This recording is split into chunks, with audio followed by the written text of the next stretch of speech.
مساء الخير.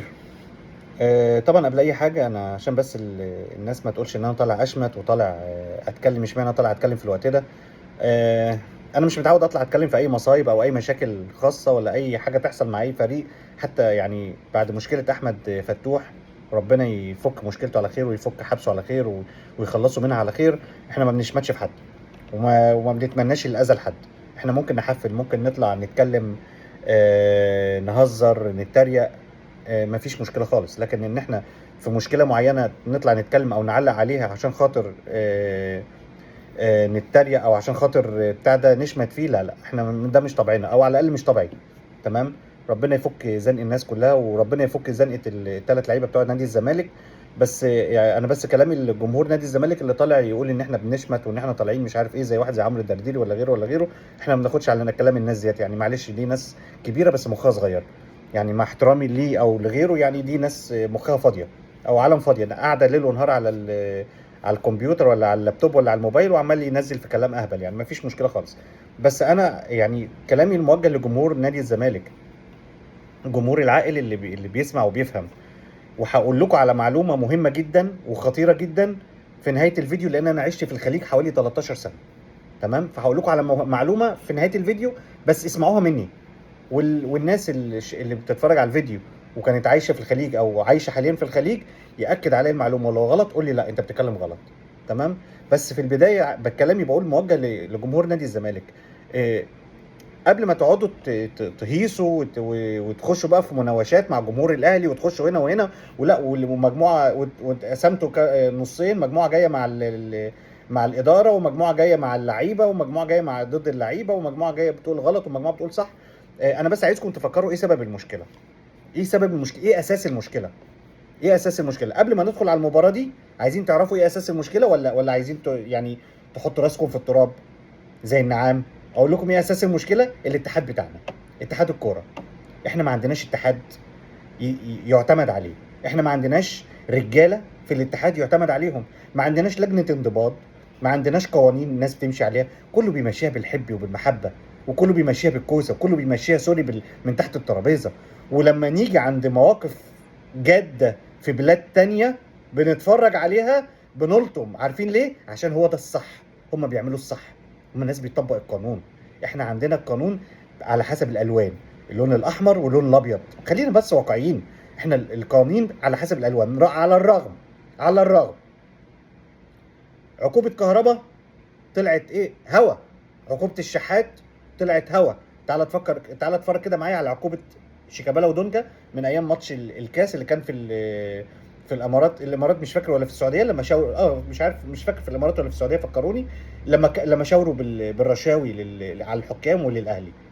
طيب، هي دي مش حاجه تعاقب عليها لجنه الانضباط بتاعتنا؟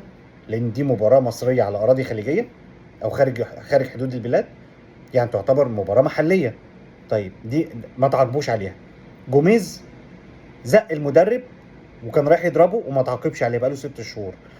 عندكم دونجا مع زيزو والحركه اللي عملوها وما تعاقبوش عليها، رغم قالوا ان طلعت له اربع مباريات ايقاف واتحطت في الدرج. احنا عندنا الدرج ده هو المشكله، والله العظيم احنا الدرج بتاعنا ده، الدرج ده هو ده المشكله. احنا عندنا مشكله الدرج مع وليد العطار مع رؤساء الاتحاد اللي عندنا، اتحاد فاسد. دول طالما ما بيطلعوش عقوبات على اي حد بيغلط، مش هنقول بقى زمالك واهلي ومش عارف ايه، ما بيطلعوش عقوبات بالطريقه دي ومخلين العقوبات كلها على نادي واحد زي النادي الاهلي. خلينا واقعيين وانتوا برضو يعني قولوا الصراحه. بلاش نقعد نلف وندور على بعض. العقوبات اللي طالعه كلها طالعه على النادي الاهلي. تمام. طالما ما فيش عقوبات بتطلع، لعيبه الزمالك فاكره ان هو ده الصح. لعيبه الزمالك فاكره ان هو ده الصح.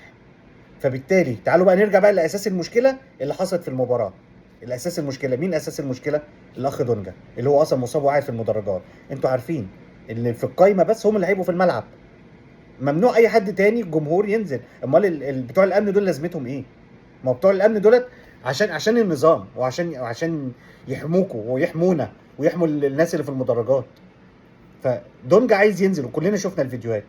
ان الامن بيمنعه، اتخانق معاهم، الله اعلم ايه الكلام برضه عشان ما نعرفش. شتم ما شتمش، الموضوع اتطور. الحاج شلبي جاي من بعيد نط ضرب الراجل على دماغه. طب هو ده ينفع؟ ده لو خناقه ما بين جماهير بنعتب عليهم ونلوم عليهم ونقول في الاول وفي الاخر جماهير، لكن اللعيبه المتعلمه المفروض ان هم عارفين قوانين البلد وراحوها اكتر من مره، وعارفين ان الاعتداء على اي حد غلط، وشكلكم وشكلنا. هتقولوا لي ما لعيبه الاهلي اتخانقت قبل كده في الامارات؟ يا حبيب قلبي كانوا لعيبه مع بعض، مش لعيب راح يضرب واحد من الجمهور ولا واحد من المنظمين. لعيبه مع بعض، سواء بقى العقوبات طلعت ما طلعتش، ما فيش حاجه طلعت ما فيش حاجه ما طلعتش، مش دي برضو النقطه. انا عارف الناس هتيجي تقول لي طب ما انتوا برضو ما طلعتش عليكم عقوبات، وانا ضد الكلام ده. لو كان حد غلطان يتعاقب، الشناوي ولا علي معلول ولا الكلام ده، كان طلعت عليهم عقوبات. انا مش ممانع، انا مش ممانع البلطجي تطلع عليه عقوبات ويتحاسب. ده النادي الاهلي اول واحد ادى عقوبات على حسين الشحات، وكلنا وقفنا ضد حسين الشحات في الموقف اللي عمله مع الشيبي، كلنا ضده، كلنا وقفنا ضده، ما طلعناش ندافع عنه ونقول لابننا. بس جه بعد كده لما الشيبي راح للمحاكم، النادي وقف جنبه وقوم له محامين، ما نسيبش ابننا. بس في البدايه كلنا مغلطين، والنادي اول واحد غلطه وغرمه غرامه كبيره 10 اضعاف اللي الاتحاد عملها.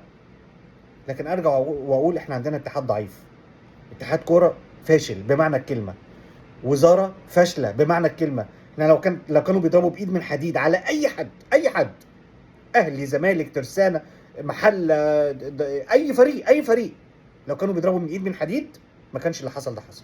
كان كل واحد خاف، كان كل واحد احترم نفسه. لكن نرجع تاني للمشكله، دونجا هو سبب المشكله. خلينا واقعيين، دونجا سبب المشكله، هو اللي اشعل فتيل الازمه كلها.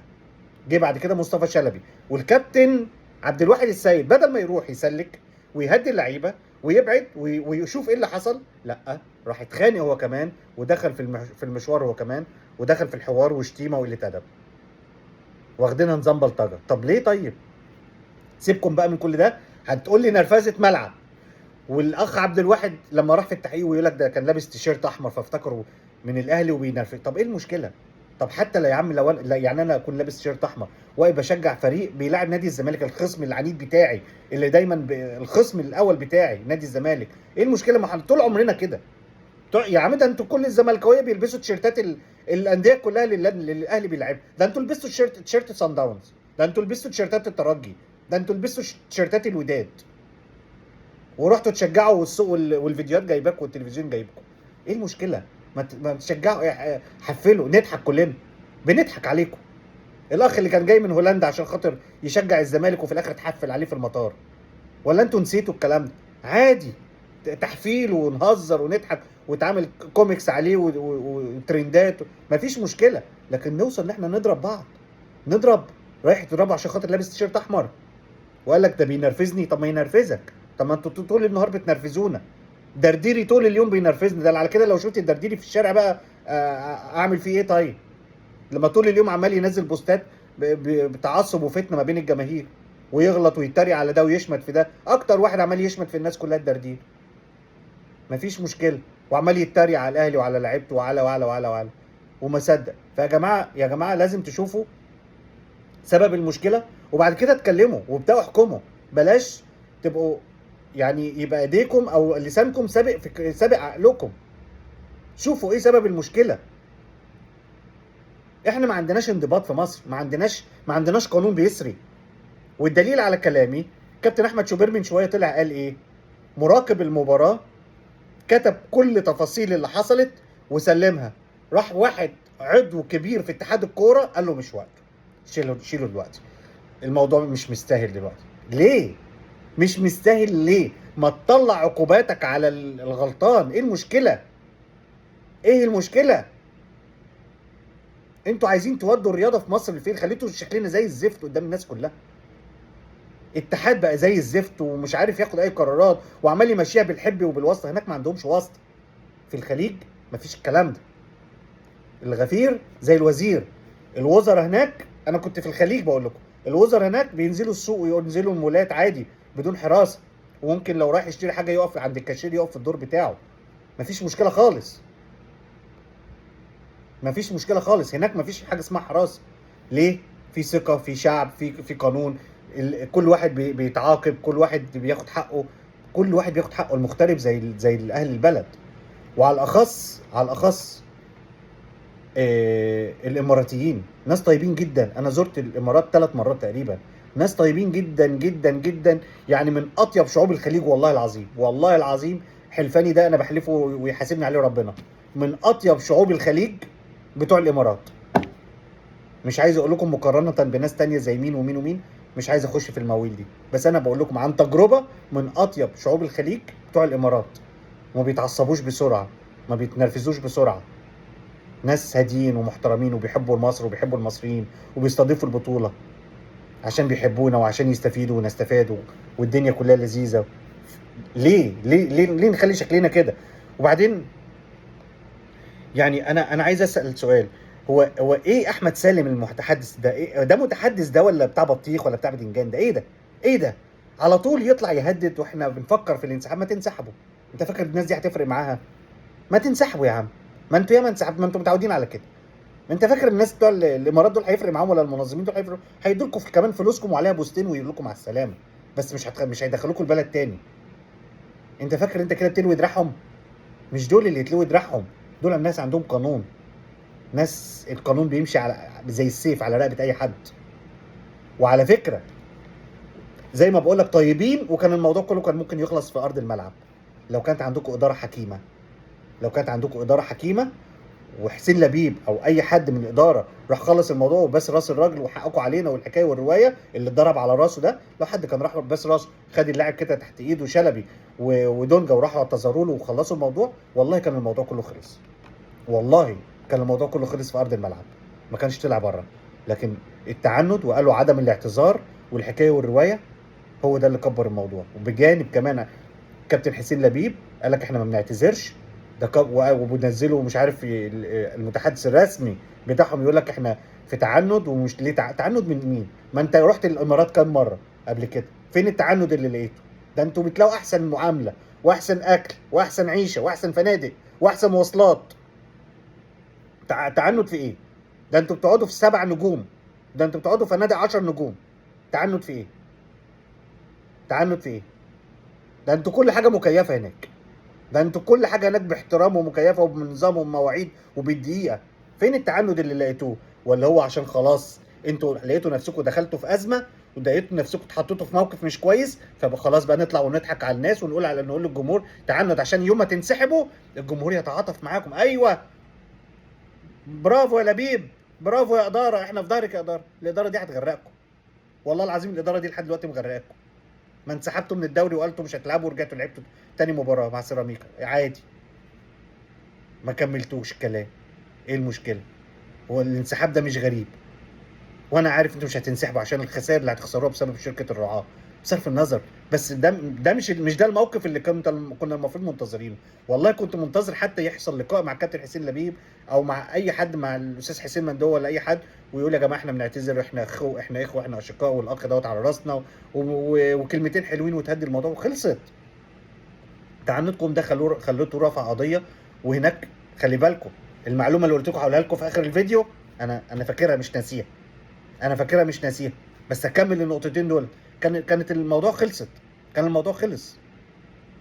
لكن التعنت بتاعكم دوت، وفي الاخر البيان اللي بتطلعوه حتى ما فيهوش كلمه اعتذار. يعني حتى طلعتوا بيان ما فيهوش كلمه اعتذار رغم انه متاخر. ما فيش كلمه اعتذار.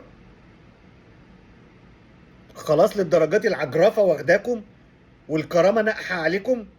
يا جماعه ما انتوا غلطانين، لعيبتكم غلطانه، قليله الادب، غلطوا يا عم. ده حتى لو الراجل ده غلط، ده احنا ضيوف عندهم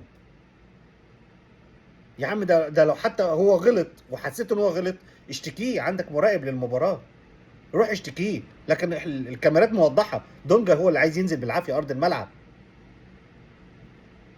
ويقول لك اصله فرح لما بيراميدز دخل جون. ايه الهيافه دي؟ ايه الهيافه دي؟ ايه الهيافه دي؟ هو احنا خلاص وصلت الهيافه لكده؟ فرح عشان دخل؟ طب ما يفرح ما يدخل جون، ما هو اتلغى. ده ما خدش 20 ثانيه يا راجل واتلغى. ده اسرع جون اتلغى في حياتي اشوفه على مستوى العالم. متهيألي عمري ما شفت جون اتلغى عن طريق الفار في 20 ثانيه. ده احنا ما شاء الله بقينا متقدمين قوي. احنا هنا في مصر بنقعد ربع ساعه عند الفيديو عشان نشوف الجول هيتلغي ولا لا. والجمهور اللي في الاخر اللي بيخلي الحكم يلغي ولا ما يلغيش، بيمشي بناء على طلب الجماهير. احنا عندنا بنمشي بناء على طلب الجماهير مش بناء على الواقع. ما علينا، احنا مش هنخش على موضوع التحكيم، بس يا جماعه مش كده. تاني حاجه بقى عايز اقولها لكم، ولا اخر حاجه اللي انا قلت لكم هقولها لكم في اخر الفيديو عشان ما اطولش عليكم. الموضوع طالما وصل معاهم للمحكمه ممكن ياخدوا ابعاد. بمعنى ايه؟ في هنا قانون في دول الخليج يقول لك ان اي مغترب يخالف الاقامه، يكون مخالف للاقامه ويتقبض عليه، او يكون عامل جرم يتحاكم عليه وياخد عليه حكم، ايا كان بقى الجرم، سواء خناقه، مشاجره، قتل حد، ضرب حد، سرق حد، اي نوع من انواع الجريمه، طالما وصل للمحكمه بياخد حاجه اسمها ابعاد على الجواز. ختم كده اسمه مدور، اسمه ابعاد، او ولا مربع اسمه الابعاد. الختم ده لو اتحط على الجواز يقعد 5 سنين ما يخشش اي دوله خليجيه، مش بس البلد اللي هو واخد فيه منها الابعاد، لا، اي دوله خليجيه ممنوع يقدم فيها على عقد عمل، ممنوع يخشها زياره، ممنوع سياحه، ممنوع اي حاجه لمده 5 سنين. يعني الثلاثه دول، عبد الواحد السيد وشلبي ودونجا، لو خدوا ابعاد على الجوازات بتاعتهم، لو خدوا ختم الابعاد على الجوازات بتاعتهم، هيبقى ممنوع حتى يخشوا السعوديه. لو في اي بطوله في السعوديه ممنوع يخشوا. قطر، الامارات، البحرين، العراق، اي دوله خليجيه هيبقى ممنوع يخشوا. نتمنى ان الموضوع يتحل ويخلص عشان بوخ. نتمنى بلاش لغه التهديد، عشان خلاص بقت محفوظه، ومتهيألي حتى جمهور الزمالك نفسه خلاص حفظها. يقول لك تعنت، والمشكله ان بعض جماهير الزمالك تقول لك ليه التعنت ده من الامارات؟ تعنت مين يا حبيبي؟ تعنت مين؟ انتوا ما تعرفوش حاجه، ما رحتوش الدول دي. اللي بيتكلم شويه الشباب اللي بيتكلموا ما راحوش. تعنت مين؟ بقول لك الراجل ده لو كان اتباس على راسه كده واتقال له حقك علينا كانت خلصت المشكله. لكن التعنت ده جاي منكم انتوا. التعنت اللي بتقولوا عليه جاي من حكومه الامارات ولا من الشرطه ولا من الامن؟ لا، التعنت ده منكم انتوا اللي عندكم مش عارف زايده قوي، عندكم زايده قوي. رفعه المناخير دي عند حسين لبيب زايده قوي، وفي الاخر بينزل على ما فيش، وبيبقى شكلكم وحش. وخليتوا المره دي بقى انتوا خليتوا شكلنا كلنا وحش. ليه؟ انا مش عارف.